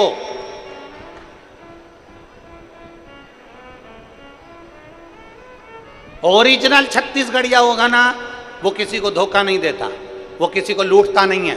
ओरिजिनल छत्तीसगढ़िया किसी के ऊपर व्यर्थ की बात नहीं करेगा, लूटेगा नहीं, अपशब्द नहीं कहेगा, गरीबी में गुजरान कर लेगा, 2 रोटी अचार के साथ खा लेगा, चावल भले सब्जी नहीं होगी तो कोरा नमक से खा लेगा, पर ओरिजिनल छत्तीसगढ़िया कभी किसी को अपशब्द नहीं कहता, ताना नहीं देता, गाली नहीं। ओरिजिनल छत्तीसगढ़िया की बात कर रहा हूं मैं, डुप्लीकेट छत्तीसगढ़िया की नहीं कर रहा। कई ऐसे भी हैं कमाने के चक्कर में छत्तीसगढ़ में आकर बस गए और उन्होंने देख लिया कि इनको दबाया जाए और अपना वर्चस्व आगे करा जाए, ऐसे भी बहुत सारे पड़े हुए। पर जो ओरिजिनल है ना छत्तीसगढ़िया, वो कभी किसी को कष्ट नहीं देता, किसी को दुख नहीं देता, वो अपने काम में लगा रहता है और भगवान की भक्ति में लगा रहता है। Original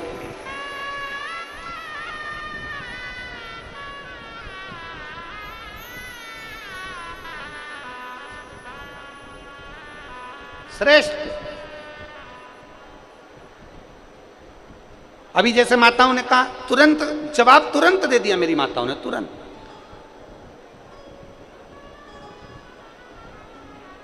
originality.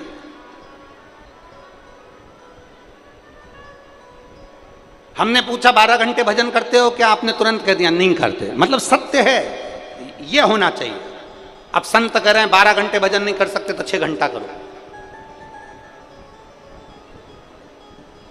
6 घंटा भजन करो।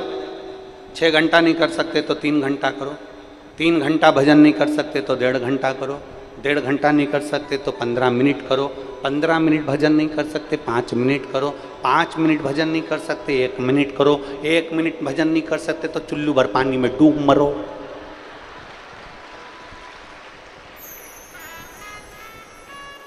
और चुल्लू भर पानी लेने जाने की जरूरत ही नहीं पड़ेगी, अपने यहाँ तो खुद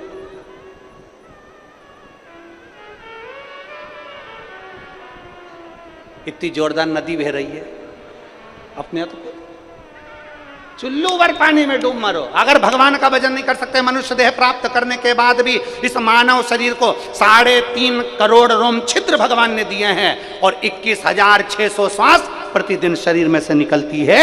अगर एक श्वास भी तुम भगवान को अर्पित नहीं कर सकते तो मानव देह पाना बेकार है, तुम्हारा मनुष्य शरीर बेकार है।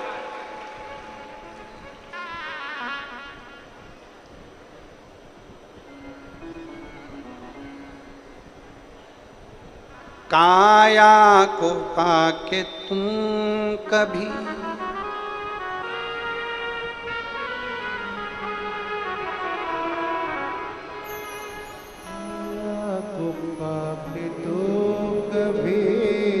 अभिमान ना करो और माटी में मिल जाती काया कभी कभी होती है अपने अमलेश्वर में शिव पुराण कभी कभी। और दौलत को पाके तुम कभी अभिमान ना करो, दौलत को पाके तुम कभी अभिमान ना करो। कोरोना में दौलत बैंक में पड़ी रही और व्यक्ति खुद के बच्चे अंतिम संस्कार तक करने नहीं गए, खुद के बच्चे। और धन्यवाद देना हॉस्पिटल में काम करने वाले उन कर्मचारियों को, धन्यवाद देना पुलिस प्रशासन को, धन्यवाद देना सरकार को, घर के बच्चे बाहर नहीं निकल रहे थे और हॉस्पिटल में काम करने वाला वो कर्मचारी, झाड़ू पोछा लगाने वाला वो साधारण कर्मचारी, एक पुलिस वाला रोड पर खड़े होकर पूरी ड्यूटी दे रहा था। धन्यवाद देना, तुम्हारे बच्चे आगे नहीं आए और वो गवर्नमेंट के काम करने वाले एक छोटा सा छोटा कर्मचारी, जिनको देखकर लोग कहते हैं ये झाड़ू लगाने वाला, ये पोछा लगाने वाला, ये काम करने वाला, वो काम करने वाला, वो उस बॉडी को उठाते थे और अंतिम संस्कार कर कर आते थे। एक धन्यवाद उनको देना जिन्होंने उस समय पर ये नहीं देखा कि हम कहाँ हैं। नहीं तो वो भी छुट्टी ले लेते, हम नहीं कर सकते नौकरी, हमें कोरोना हो गया तो, हम मर गए तो वो छुट्टी ले लेते, पर नहीं, उन छोटे से छोटे व्यक्ति ने भी, साधारण से साधारण व्यक्ति ने भी अपनी ड्यूटी निभाई है। घर के लोग अपनी ड्यूटी नहीं निभा पाए, धन वाले ड्यूटी नहीं निभा पाए, पर वो एक साधारण से व्यक्ति ने ड्यूटी निभाई और उस बॉडी को अंतिम संस्कार तक करा। विचार करिए। और धन को पाके तू कभी अभिमान ना करो, और माटी में मिल जाती है दौलत कभी कभी, और बेटी को पाके तुम कभी अभिमान ना करो। मेरी बेटी डॉक्टर, मेरी बेटी सीए, मेरी बेटी इंजीनियर, मेरी बेटी इतना काम करती है, मेरी बेटी ऐसी है, मेरी बेटी वैसी है। बेटी को पाके तुम कभी अभिमान ना करो, ले जाते हैं जमाई भी बेटी कभी कभी, और बेटों को पाके तुम कभी अभिमान ना करो। मेरा बेटा कलेक्टर, मेरा बेटा एसपी, मेरा बेटा कंडक्टर, मेरा बेटा ये। बेटों को पाके तुम कभी अभिमान ना करो, और बन जाते हैं पड़ोसी ही बेटा कभी कभी। कभी कभी एक मकान में रहते रहते भी बच्चे पड़ोसी बन जाते हैं। माँ का सिर दुखा, पापा का सिर दुखा, किसी का सिर दुखा, बच्चे निकल कर नहीं आए, और पत्नी का सिर दुखा, दोस्तों को फोन लगा रहा है, तेरी भाभी का सिर दुख रहा है, मेडिकल खुलवा के दवाई ला दे। विचार करिए कहां दशा। पर मुझे गर्व है आज की बहुओं पर, मुझे गर्व है आज की बेटियों पर, मुझे गर्व है आज की नवयुवक बेटी और बहुओं पर। आज की बेटियां अपने पति से कह देती हैं, देखो मम्मी का सिर दुख रहा है, जाओ उनको डॉक्टर के पास ले जाओ। आज की बहुएं ऐसी हैं।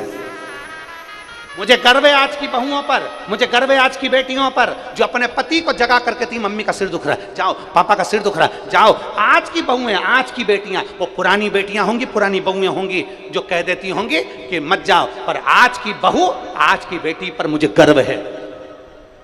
लोग कहते हैं गुरुजी कलयुग चल रहा है, हम कहते हैं कलयुग नहीं, शिवयुग चल रहा है। आज की बहू और बेटी भी समर्पण रखती है पूरा। आज की बहू बेटी भी पूरा समर्पण रखती है। जितना अपने मायके की माँ का ध्यान रखती है, उतने ससुराल में माँ का ध्यान रखती है। आज की बहुएं, आज की बेटियां। वो समय दूसरा था, ये समय दूसरा है। वो महीना दूसरा था, ये महीना दूसरा है। वो वर्ष दूसरा था, ये वर्ष दूसरा है। आज की पीढ़ी से हम बात करें, आज के ज़माने की मेरी नवयुवक बेटियां, अगर पति नहीं जाता तो खुद उठकर गाड़ी लेकर अपने सास ससुर को ले जाकर डॉक्टर को दिखा जाती हैं। ये पीढ़ी है आज। और इतना बल आज की बहुएं में होना चाहिए और आज की बेटियों में होना चाहिए। वो बल होना चाहिए तुम्हारे भीतर, तुम्हारे अंदर वो बल उत्पन्न होना चाहिए कि घर में कोई नहीं तो मैं चलती हूँ, मम्मी चलो, लेके चलती हूँ।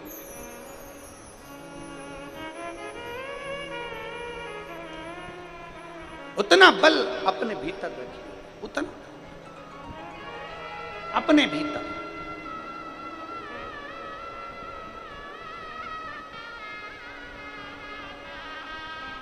मोबाइल कौन कौन चलाता है? जम के तो बोलो। सब चलाते हैं? ठीक है। अच्छे से चला लेते हो? अरे बोलो तो, पर ईमानदारी से बोलूं, तुम्हारे घर के बच्चों से अच्छा नहीं चला सकते, गारंटी ले लो। तुम्हारे मोबाइल में फंक्शन अगर बिगड़ जाए ना, तुम सुधार नहीं सकती। टीवी के चैनल नहीं चल रहे ना, तुम नहीं सुधार सकती, ये पक्का है। पर छोटा सा पोता पोती आ जाए कि दादी क्या हो गया, दादी बोले बेटा देख तो जरा क्या हो गया, अल्लाह मुझे दे। और इतने से बच्चे ने, इतने से पोता पोती ने मोबाइल लिया, 2 मिनट पे दादी ले। और दादी ने उसके सिर पे हाथ रख के पूछा, इधर आ इधर आ बेटा, तुझे कैसे मालूम? तो बच्चा कहता है मम्मी के गर्भ में था ना, अभिमन्यु ने चक्रव्यूह ठीक सीखा था, मैंने मोबाइल व्यू सीखा है, मैंने मोबाइल व्यू सीखा है, मुझे सब आता है।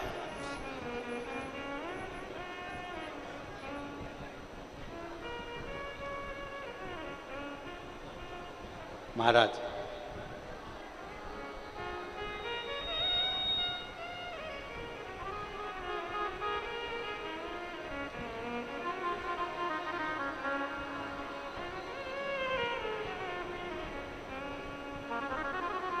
अरे कैलाश पर्वत पे, अरे कैलाश पर्वत पे चढ़ गयो रे, आज मेरा भोला सज गयो रे। कैलाश पर्वत पे चढ़ गयो रे, कैलाश पर्वत पे चढ़ गयो रे, आज भोला फूलों से सज गयो रे, आज भोला फूलों से सज गयो रे। कैलाश पर्वत पे चढ़ गयो रे, कैलाश पर्वत पे चढ़ गयो रे, आज भोला फूलों से सज गयो रे, आज भोला भोला फूलों से सज गयो रे, आज भोला भोला सज गयो रे। बड़े भाव से दोनों हाथों से ताली से बजाते हो।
जटा में गंगा विराजे, भोले की जटा में गंगा विराजे, वो भोले की जटाओं में गंगा विराजे, भोले की जटाओं में गंगा विराजे। ओ गंगा से अमृत बरस रहा रे, गंगा से अमृत बरस रहा रे। ओ गंगा से अमृत बरस रहा रे, गंगा से अमृत बरस रहा रे। आज भोला फूलों में सज रहा रे, आज भोला फूलों में सज रहा रे। ओ कैलाश पर्वत पे चढ़ गयो रे, कैलाश पर्वत पे चढ़ गयो रे। ओ कैलाश पर्वत पे चढ़ गयो रे, कैलाश पर्वत पे चढ़ गयो रे। आज भोला फूलों से सज गयो रे, आज भोला फूलों से सज गयो रे।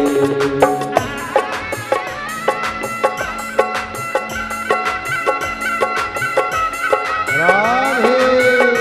कोरस वालों की आवाज बढ़ाओ तीनों की।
भोले के गले में सर्पों की माला। भोले के गले में सर्पों की माला। भोले के गले में सर्पों की माला। गले में सर्प लिपट गयो रे। ओ गले में सर्प लिपट गयो रे। ओ गले में सर्प लिपट गयो रे। ओ गले में सर्प लिपट गयो रे। आज मेरा भोला सज गयो रे। आज भोला फूलों से सज गयो रे। कैलाश पर्वत पे चढ़ गयो रे। ओ कैलाश पर्वत पे चढ़ गयो रे। आज भोला फूलों से सज गयो रे। आज भोला फूलों से सज गयो रे।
डमरू बाज रहा रे। आज भोला फूलों से सज गयो रे, आज भोला फूलों से सज गयो रे। कैलाश पर्वत पे चढ़ गयो रे, कैलाश पर्वत पे चढ़ गयो रे। आज भोला फूलों से सज गयो रे, आज भोला फूलों से सज गयो रे। ये जो बच्चे 10 साल बाद जुड़मा हुए हैं, बाबा जब देता है तो छप्पर राधे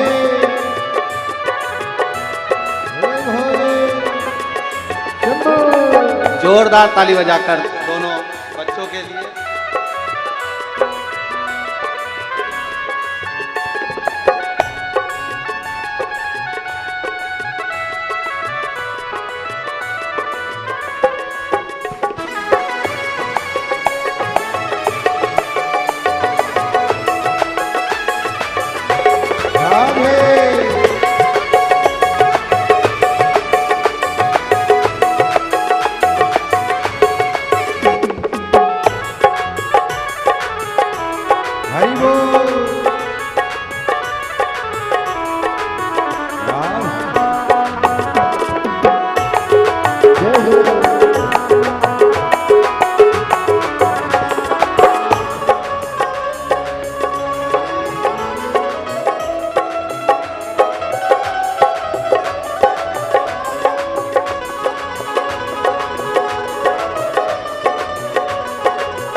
चंदा से अमृत बरस रहा रे, चंदा से अमृत बरस रहा रे। आज भोला फूलों से सज गयो रे, आज भोला फूलों से सज गयो रे। कैलाश पर्वत पे चढ़ गयो रे, कैलाश पर्वत पे चढ़ गयो रे। आज भोला फूलों से सज गयो रे, आज भोला फूलों से सज गयो रे। आज भोला फूलों से सज गया रे, आज भोला फूलों से सज गया रे। ओ कैलाश पर्वत पे चढ़ गयो रे, कैलाश पर्वत पे चढ़ गयो रे। ओ कैलाश पर्वत पे चढ़ गयो रे, कैलाश पर्वत पे चढ़ गयो रे। ओ आज भोला फूलों से सज गयो रे, आज भोला फूलों से सज गयो रे। ओ आज भोला फूलों से सज गयो रे, ओ आज भोला फूलों से सज गयो रे। और भोले के हाथों में डमरू विराजे, भोले के हाथों में डमरू विराजे, ओ डमरू विराजे, भोला डमरू विराजे। ओ भोले के हाथों में डमरू विराजे, भोले के हाथों में डमरू विराजे। ओ डम डम डमरू बाज रहा रे, डम डम डमरू बाज रहा रे। ओ डम डम डमरू बाज रहा रे, डम डम डमरू बाज रहा रे। ओ आज भोला फूलों से सज रहा रे, आज भोला फूलों से सज गयो रे। ओ आज भोला फूलों से सज रहा रे, आज भोला फूलों से सज रहा रे। ओ कैलाश पर्वत पे चढ़ गयो रे, कैलाश पर्वत चढ़ गयो रे, ओ कैलाश पर्वत पे चढ़ गयो रे, कैलाश पर्वत पे चढ़ गयो रे, ओ आज भोला फूलों से सज गयो रे, भोला फूलों से सज गयो रे, ओ आज भोला फूलों से सज गयो रे, आज भोला फूलों से सज गयो रे। हार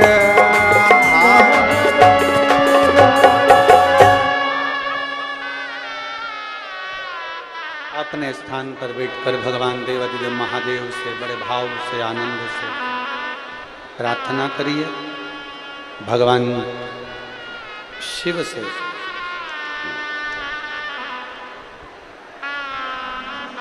दिल से, भगवान देवाधिदेव महादेव से अपने मन की बात भाव के साथ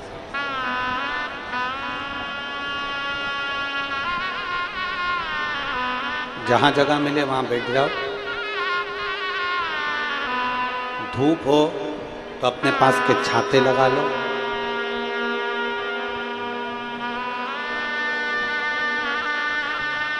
नौ जून से 15 जून तक जो ओमकारेश्वर की पवित्र भूमि पर मां नर्मदा के तट पर 12 ज्योतिर्लिंग में से एक ज्योतिर्लिंग ओमकारेश्वर में जो कथा है, वहाँ पर भी अगर आओ तो अपने साथ छाता, पानी की बोतल, ओढ़ने बिछाने का साथ लेकर दिल से जहाँ जगह मिले वहाँ बैठकर बाबा से प्रार्थना करेंगे। सब भाव से निवेदन करेंगे।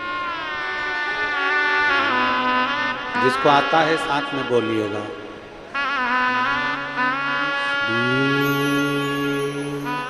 शिवाय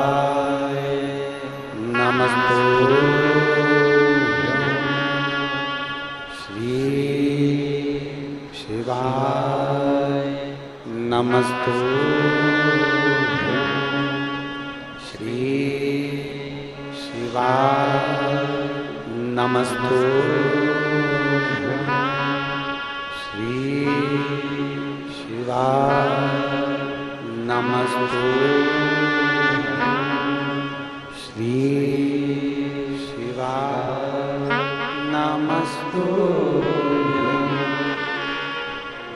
भोला सब दुख काटो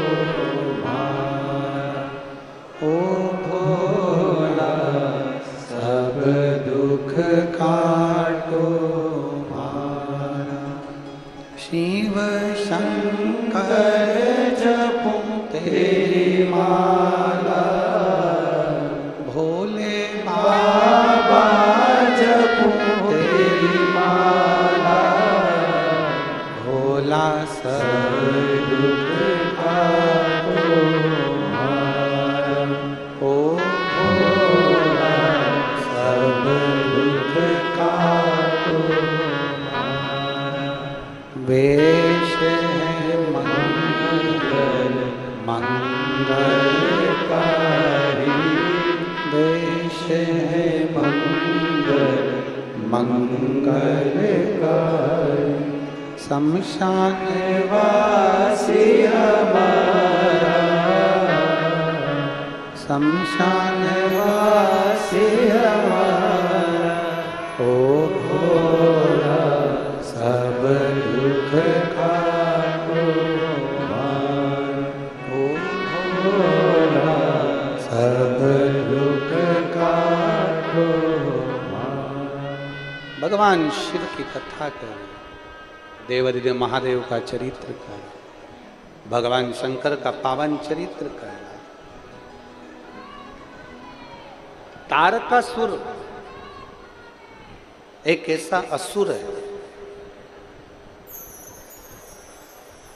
जो साधारण नहीं है, जिसकी भक्ति साधारण नहीं। उस तारकासुर ने भगवान शंकर की भक्ति भी करी है और असुर प्रवृत्ति में राज्य भी किया।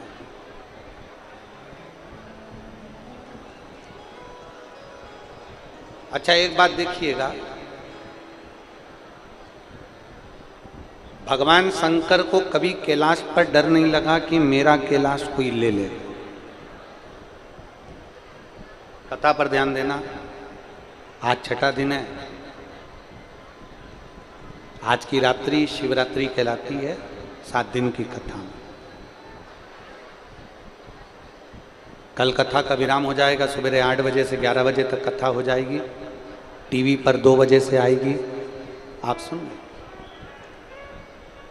फिर वापिस 9 जून से 15 जून ओमकारेश्वर मां नर्मदा के घाट पर 12 ज्योतिर्लिंग में से एक ज्योतिर्लिंग पर श्रवण करेंगे। और जितने ओमकारेश्वर के नज़दीक के हैं, बड़वाहा, महेश्वर, खंडवा, बूंदी,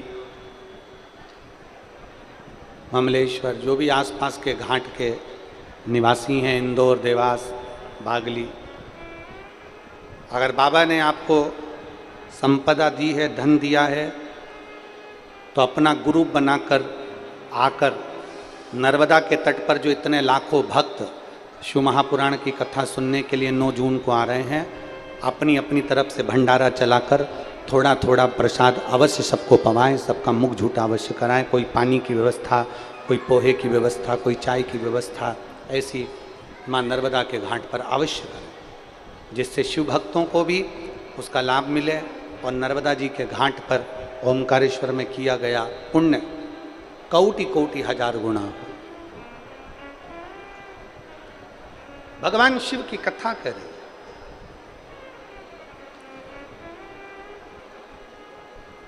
इंद्र को डर लगता है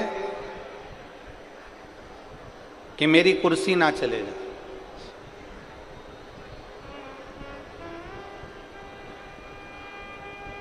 देवताओं को भले भय लगता हो कि मेरा सत्ता ना चली जाए, कुर्सी ना चले जाए, पर केवल एक देवादिदेव महादेव एक ऐसे हैं जिनको कोई भय नहीं है कि कोई मेरा कैलाश चले। कौन लेगा? अच्छा जाने दो, हम यहीं की आपसे पूछें, ये जितनी माताएं कुर्सी पे बैठी हैं और जितने भाई लोग कुर्सी पे बैठे हैं, ये थोड़ी सी देर के लिए बाहर चले जाए ना तो इनके मन में डबडबा रहता है कि हमारी कुर्सी पे कोई नहीं बैठ जाए। बोलो सही है कि गलत है? अरे बोलो तो जम के। सही है। पर जो जमीन पे बैठा है उसको डर है क्या? जमीन पे बैठा हुआ व्यक्ति तो सोचता है अगर कहीं का बेड भी गया तो उसके पास में बैठ जाऊंगी, माँ बैठ गया तो उसके पास में बैठ जाऊंगी। जमीन पर बैठने वाला, जमीन से जुड़ा हुआ, अपनी मातृभूमि से जुड़ा हुआ व्यक्ति कभी भय में जिंदगी नहीं जीता। जो मातृभूमि से नहीं जुड़ा वो भय में जिंदगी जीता। किस बात का भय?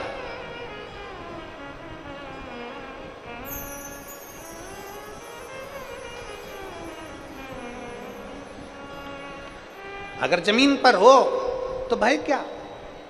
अच्छा बोलो, कुर्सी पर बैठे हो तो गिरने का डर है, टेबल पर बैठे हो तो गिरने का डर है, तख्त पर बैठे हो तो गिरने का डर है, सिंहासन पर बैठे हो तो गिरने का डर है, जमीन पे बैठे हो तो गिरने का डर है क्या? अरे जम के तो बोलो। नहीं, जमीन पर बैठने वाला गिरने के भय से दूर रहता है। उसी तरह मेरे देव अधिदेव महादेव कैलाश पर रहते हैं। उनका कोई सिंहासन नहीं है, उनकी कोई राजगादी नहीं है, उनकी कोई कुर्सी नहीं है, उनका तो अपार कैलाश पड़ा हुआ, अपार। कि कैलाश पर्वत पे अरे चढ़ गयो रे, आज मेरा भोला सज गयो रे। कोई कुर्सी नहीं, कोई सिंहासन नहीं, कैलाश पर बैठे।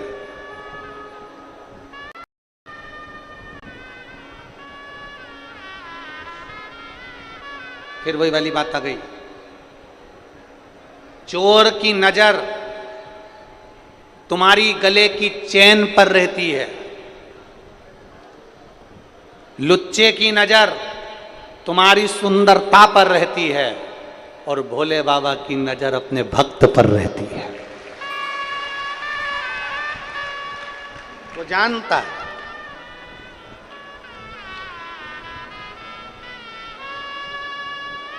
और डॉक्टर ने जो दवाई लिखी पर्चे पर, वो दवाई तुम पढ़ लेते हो क्या?